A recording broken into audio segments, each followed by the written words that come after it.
I walked through County Courthouse Square, and on a park bench, an old man was sitting there. I said, your old courthouse is kind of run down. And he said, no, it'll do for our little town. I said, your old flagpole is kind of leaned a little bit. And he said, no, it'll do for our little town. And I said, that's a ragged old flag you've got hanging on it. He said, we're kind of proud of that ragged old flag. You see, we got a hole in that flag there when Washington took her across the Delaware. She got a little rip in New Orleans with Pakenham and Jackson tugging at her seams.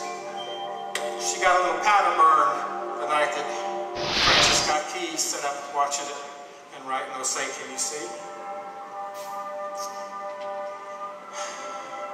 There was Robert E. Lee, Beauregard, and Bragg.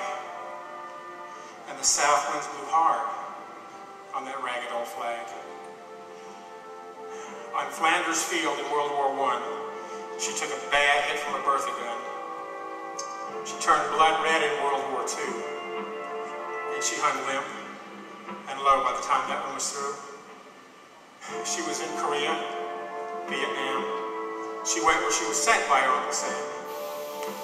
The Indian Braves, the blacks, the yellows, the whites, they all shed red blood for the Stars and Stripes.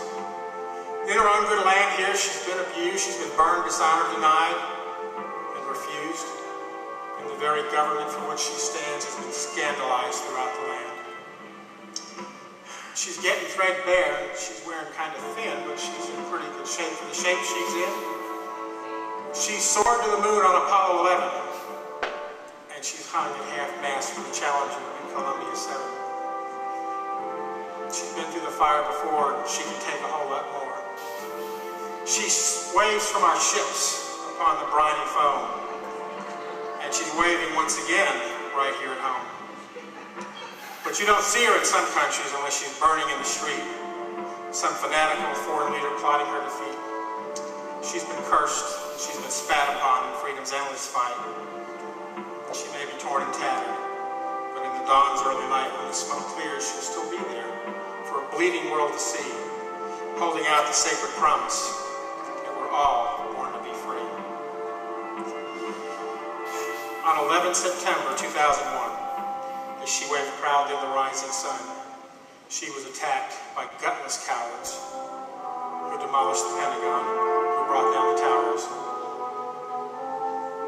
Let us not forget the ones who refused to yield, who all died as heroes in that Pennsylvania field. It's for the ones we've lost that she's waving strong today. You see, she still stands for freedom, and those bastards can't take that away. So take heed, you cowards who would attack the land of the free. She has called to arms America's best, the Army, the Navy, the Air Force, and the United States Marines. And to those maniacal enemies who upon her have trod, fear not, my friend, because in the end, she still stands for one nation under God. So that's why we raise her up briskly every morning, and we bring her down slowly every night. And we don't let her touch the ground, and we fold her upright. And come to think of it, he said, I guess maybe I do like to brag.